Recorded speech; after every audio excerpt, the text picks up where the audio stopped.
모세의 이야기, 출애굽기는 모세라는 인물의 서사로 시작되는 이야기입니다만, 모세로부터 출발하여 하나님의 시선은 이스라엘 자손 전체를 향합니다. 모세라는 한 사람의 이야기로 시작되지만 그 이야기는 어느덧 이스라엘 자손의 이야기로 이어지면서 이런저런 복선을 나타내는 것만 같기도 합니다. 모세, 그 이름의 뜻이 무엇인가요? 함께 출애굽기 2장 10절 말씀을 읽어볼까요? 함께 읽겠습니다. 그 아기가 자라매. 준비가 되었나요? 그 아기가 자라매. 제가 대신 읽어드리겠습니다. 그 아기가 자라매 바로의 딸에게로 데려가니 그가 그의 아들이 되니라. 그가 그의 이름을 모세라 하여 이르되 이는 내가 그를 물에서 건져내었음이라 하였더라. 그랬습니다. 내가 그를 물에서 건졌다라며 그렇게 붙여진 이름이 모세였습니다. 바로의 딸은 어느 날 목욕을 하려고 강으로 내려왔습니다.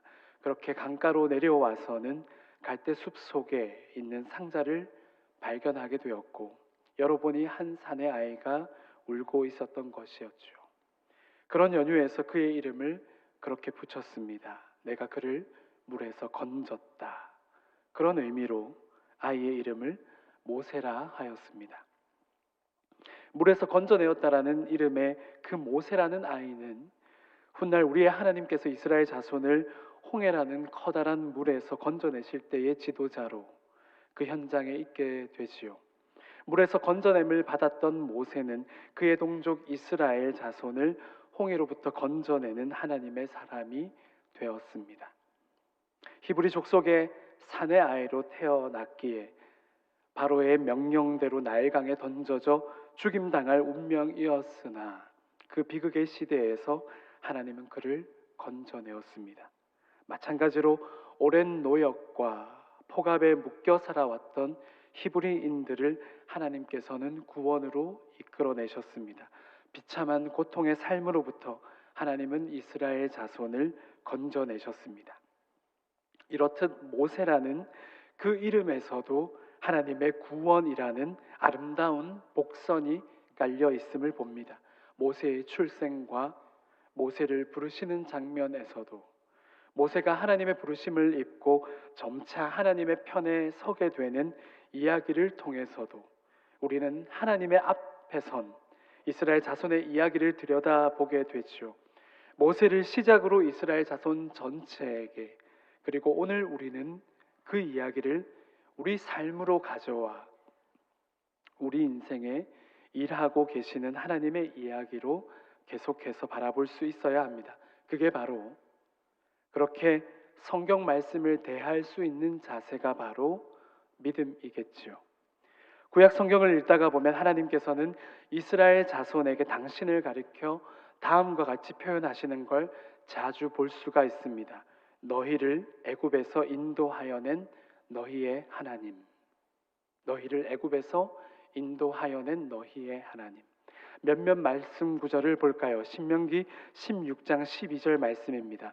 너는 애굽에서 종되었던 것을 기억하고 이 규례를 지켜 행할지니라. 다음인 민수기 23장 22절 말씀입니다. 하나님이 그들을 애굽에서 인도하여 내셨으니 그의 힘이 들소와 같도다. 열왕기하 17장 36절 말씀에는 이렇게 기록되었습니다. 오직 큰 능력과 편팔로 너희를 애굽에서 인도하여 내신 여호와만 경외하며 그를 예배하며 그에게 제사를 드릴 것이며, 몇몇 구절만 본 것입니다. 구약 성경 곳곳에서 하나님은 늘 이스라엘 자손을 이집트 땅에서 인도하여 내신 구원의 하나님으로 소환됩니다. 그만큼 출애굽이라고 하는 사건은 큰 사건이었습니다. 기나긴 노예 생활은 어느덧 430년째로 접어들었습니다. 성도 여러분, 그 마음은 어땠을까요? 노예라는 신분이 영원히 계속될 것만 같은 그런 어려운 마음이었겠죠. 태어날 때부터 보아온 부모의 어깨는 무거운 노역으로 온통 뼈가 쑤시고 아픈 그런 모습이었겠죠. 그렇게 노역을 물려받아 한평생을 노역 속에서 살아오다가 그런데 그걸로 끝이 아니라 그의 자녀들에게도 그 노역의 세월을, 그 삶을 대물림해야 하는 비참함이 얼마나 싫었겠습니까? 하늘이 두 쪽 난다고 해도 결코 뒤집힐 수 없는 현실일 거라고 생각되지는 않았을까요? 그런데 바로 그 뼈아픈 세월이 뒤집히는 날이 찾아온 겁니다. 하나님은 이스라엘의 역사에 있어서 그런 존재이신 겁니다. 이스라엘 자손을 구원해내신 하나님이라는 존재. 성도 여러분, 출애굽이라는 사건이 있기 전까지 하나님께서는 한 사람을, 한 인생을 향해 찾아오시는 하나님이었습니다. 노아에게, 아브라함에게, 그의 아들과 손자에게, 요셉에게, 그리고 모세에게. 그런데 출애굽 사건은 히브리인들 전체에게, 그리고 더 나아가서 이집트 전역에 하나님의 존재를 나타내신 사건이었죠. 출애굽 사건은 이집트 노예로 살아왔던 히브리인들의 해방 사건입니다. 미국에는 우리가 흔히 흑인이라고 부르는 이들도 많이 살고 있습니다. 아프로 아메리칸이라고 부르는 아프리카계 사람들은 어떻게 미 대륙으로 건너와서 살게 된 걸까요? 1600년 초반부터 마치 사냥을 당하듯 아프리카 원주민들을 포획을 당해서 노예선에 실려 미 대륙으로 건너와서 노예민으로 살게 되었습니다. 우리가 잘 알고 있는 버락 오바마 대통령도 아프리카계 흑인입니다. 출애굽 사건을 이야기하다가 갑자기 제가 미국의 흑인 노예의 역사를 잠시 말씀드리는 건 다름이 아닙니다. 아무것도 모르고 짐승처럼 끌려와 백인들을 주인으로 섬기며 살아가던 중에는 그런 날도 있었다고 합니다. 주일날 주인을 태운 마차를 이끌고 교회 예배당 문턱에도 있게 되었던 것이요. 예배당 밖에서 그들도 귀동냥으로 성경의 이야기를 듣게 되는데 미국의 흑인 노예들에게 성경의 출애굽 사건이 희망의 이야기로 들렸던 거지요.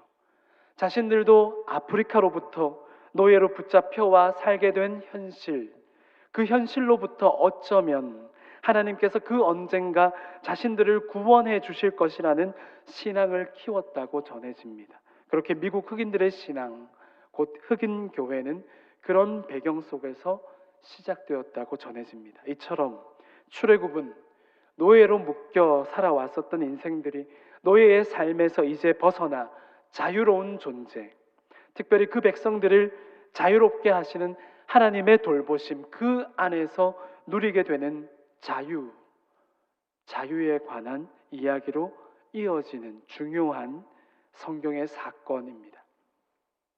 사랑하는 성도 여러분, 오래 묶여 있었던, 그들을 오래 묶어 두었던 이집트를 벗어나게 되었습니다. 기나긴 세월 동안 노예로 살아왔었던 그들의 선조와는 달리 이집트의 소나게에서 벗어나게 된 그들은 이제 이집트의 마지막 노예가 되었습니다. 이제 자식들에게 노예의 삶을 물려주지 않아도 되는 거죠. 이제 자유의 몸으로 하나님이 그들에게 주실 새로운 땅으로 향하게 되었습니다. 이스라엘 자손의 출애굽 행렬, 어떤 풍경이었을까요? 장정만 60만 명이라고 했으니 여성과 아이들까지 생각해 본다면 좋기 200만에서 300만 명을 예상해 볼 수 있겠지요. 대구 광역시 인구가 235만이라고 합니다. 어떻습니까? 당시 출애굽 행렬이 머릿속에 그려지십니까? 오늘 대구 광역시 시민 모두가 일제히 걸어서 다른 지역으로 이동한다고 상상해 보는 것과 비슷할 정도의 규모입니다. 교회에서 바로 가까운 서문시장에만 가보더라도 사람들이 그렇게나 많은데 좀처럼 길이 잘 안 보여서 마주오는 사람들을 이리저리 피하며 걸을 정도이지요. 서문시장만 해도 그 정도로 신경이 쓰일 정도로 복잡한 느낌인데 대구광역시의 모든 인구가 일제히 움직인다? 정말 엄청나겠지요. 그 정도로 큰 규모가 이집트를 빠져나와 광야를 향했습니다. 너무 기뻐서 노래하는 사람들, 해방감에 신이 나서 덩실덩실 춤추는 사람들, 간단하게라도 급하게 먹을 거리들, 그리고 생필품들을 짊어지거나 소달구지에 실어서 움직이는 사람들, 그 이야기들을 성경의 기록으로 살펴볼까요? 출애굽기 12장 34절 말씀입니다. 그 백성이 발교되지 못한 반죽 담은 그릇을 옷에 싸서 어깨에 매니라. 이어서 37절 말씀입니다. 이스라엘 자손이 람셋을 떠나서 숫곳에 이르니 유아 외에 보행하는 장정이 60만 가량이요. 38절과 39절 말씀은 함께 읽어볼까요? 수많은 잡족과 양과 소와 심이 많은 가축이 그들과 함께 하였으며 그들이 애굽으로부터 가지고 나온 발교되지 못한 반죽으로 무교병을 구웠으니 이는 그들이 애굽에서 쫓겨남으로 지체할 수 없었음이며 아무 양식도 준비하지 못하였음이었더라. 38절 말씀에서 수많은 잡족이라고 했는데요, 그렇습니다. 그 행렬에는 히브리인들 외에도 다른 인종, 다른 민족, 일부 이집트인들도 있었습니다. 출애굽기 13장 19절 말씀도 함께 읽어보도록 하겠습니다. 모세가 요셉의 유고를 가졌으니 이는 요셉이 이스라엘 자손으로 단단히 맹세하게 하여 이르기를 하나님이 반드시 너희를 찾아오시리니 너희는 내 유고를 여기서 가지고 나가라 하였음이더라. 네, 그렇습니다. 오래전 요셉의 유언을 기억하고 요셉의 유고를 운반하는 사람들까지 우리는 출애굽의 행렬을, 그 모습을 대략 그려볼 수 있습니다. 그리고 그 모두를 이끌고 나온 사람 모세까지. 사랑하는 성도 여러분, 하나님께서 명령하신 출애굽의 대장정이 시작되었고 얼마를 걸었을까요? 그 많은 사람들이 홍해라고 하는 바다를 마주하게 되었습니다. 실은 홍해 자체가 큰 문제는 아니었습니다. 눈앞에 떡하니 기다리고 있는 홍해 그 자체가 이스라엘 자손에게 위기 요소는 아니었습니다.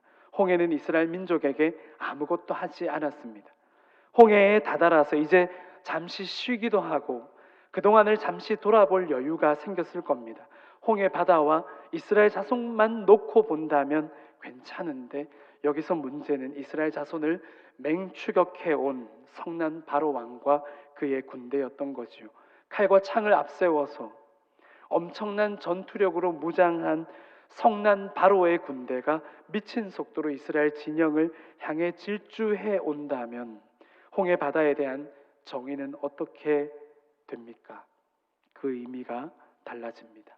위기의 상황에서 홍해는 그저 경치 좋은 넓은 바다가 아니라 출애굽한 이스라엘 민족이 이도저도 할 수 없도록 도망칠 수 있는 길을 떡하니 가로막고 서 있는 거대한 장벽이요 장애물일 뿐입니다. 위급한 상황과 아주 대비되게 위기에 봉착한 백성들의 마음은 요만큼도 모르겠다는 듯 고요한 홍해 바다가 잠잠히 그 자리를 지키고 있습니다. 백성들은 두려움에 떨었습니다. 그들은 400년이 넘게 강제 노역에만 열중하며 살아왔습니다. 이집트의 군사력 앞에 대항할 만한 힘이라던가 그럴싸한 전략이라고 하는 게 전혀 없었죠. 사람들이 하나둘 모세를 원망했습니다. 원망을 쏟아냈습니다. 원망 소리로 웅성웅성했겠죠. 참으로 혼란스러운 상황이었을 것입니다. 심상치 않은 분위기를 감지한 아기들과 어린이들이 울음을 터뜨렸을 것이고 고함을 지르며 모세에게 욕을 퍼붓는 사람들도 있었을 테고 그 가운데는 더러는 하나님을 향하여 부르짖기도 했겠지요.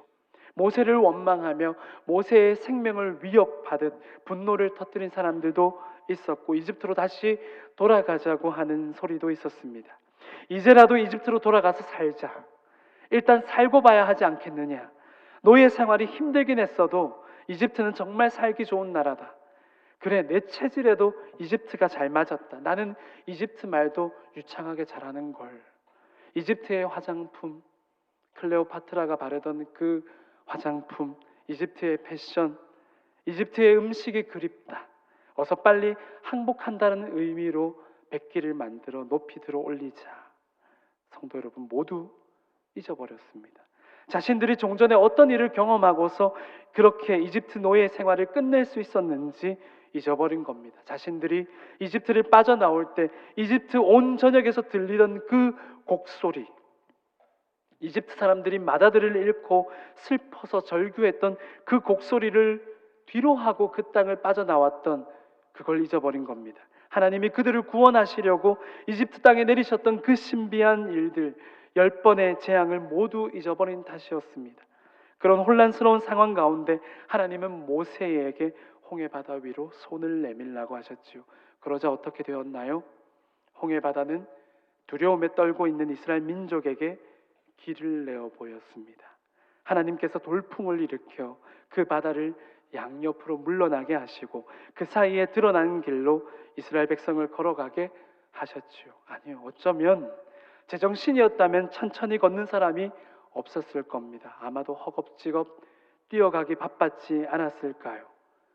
사실 갈라진 홍해 바다가 유일한 살길이지만 쉽게 건너갈 수 있는 길은 아니지 않습니까?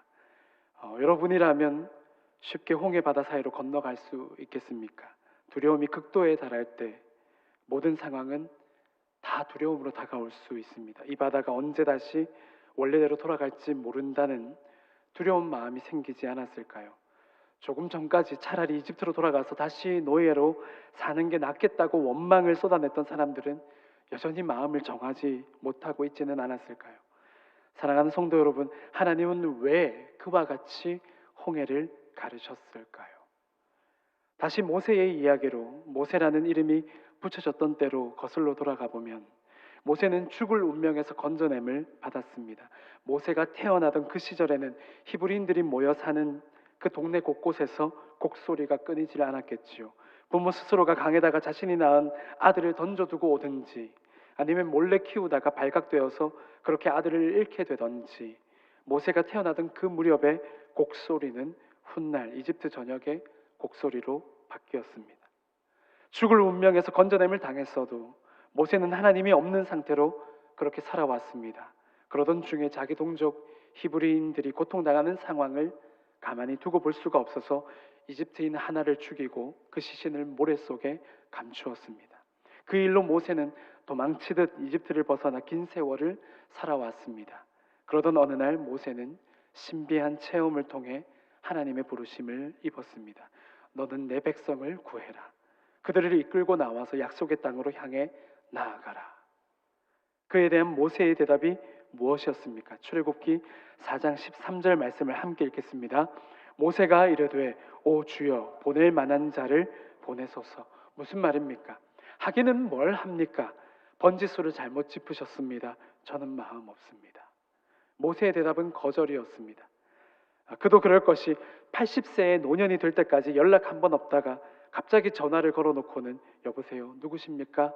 하고 물으니 나는 스스로 있는 자다. 이러니 환장할 노릇이라고 생각되지 않았을까요? 모세는 이런 실패감과 허무감에 젖어서 하나님께 대들었습니다. 보낼 만한 자를 보내소서. 사랑하는 성도 여러분, 그런데 그런 반응은 모세에게만 있었던 게 아니었지요. 히브리인들, 이스라엘 자손들 역시 오랜 노역의 생활에 익숙하고 그런 삶에 젖어 있었습니다. 그냥 노예로 사는 게 차라리 낫다는 생각이 지배적이었습니다. 이제 와서 하기는 뭘 합니까? 그런 태도는 처음에 그 모세와 다를 바가 없었습니다. 그리고 마주선 홍해 앞에서 그런 생각, 그런 그들의 민낯은 여실히 드러났습니다. 강제로 노역시키고 강압적으로 대해 왔었던 이집트 제국의 커다란 힘을 오히려 동경해오기도 했겠지요. 이른 실패감 그리고 허무감, 그 모든 것이 이스라엘 자손에게 노예 근성으로 자리 잡고 있었습니다. 그랬기 때문에 홍해는 그냥 건너서는 안 되는 것입니다. 헤엄쳐서 건너는 것도 용납할 수 없습니다. 헤엄쳐서 건너다니요, 그럴 수도 없겠거니와 한번 호기롭게 그렇게 시도해 보겠다는 자세도 허락될 수가 없는 겁니다.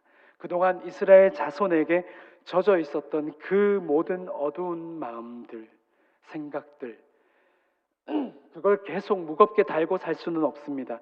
그게 계속 이스라엘 자손들에게 이따금 찾아오는 굴곡진 날들에 발목을 잡게 해서는 안 됩니다. 종이 아니라, 노예가 아니라, 이제 이스라엘 자손은 그 이름도 거룩하신 이스라엘 하나님의 백성으로서 하나님이 약속하신 땅에서 하나님을 예배하며 하나님이 주시는 복을 받으며 살아가도록 하나님이 그들을 인도하시고 계시기 때문입니다.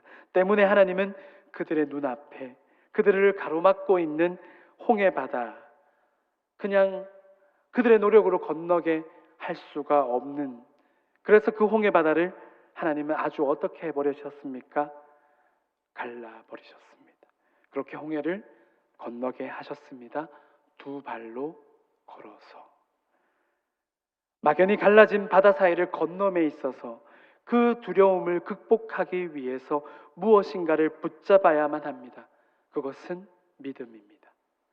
여기서 죽을 수도 있다는 두려움을 과감히 떨쳐버리고 내가 살 수도 있다는, 나를 살 수 있게 하는 절대적인 존재이신 하나님을 바라보는 것, 바로 그 방식, 그게 무엇입니까?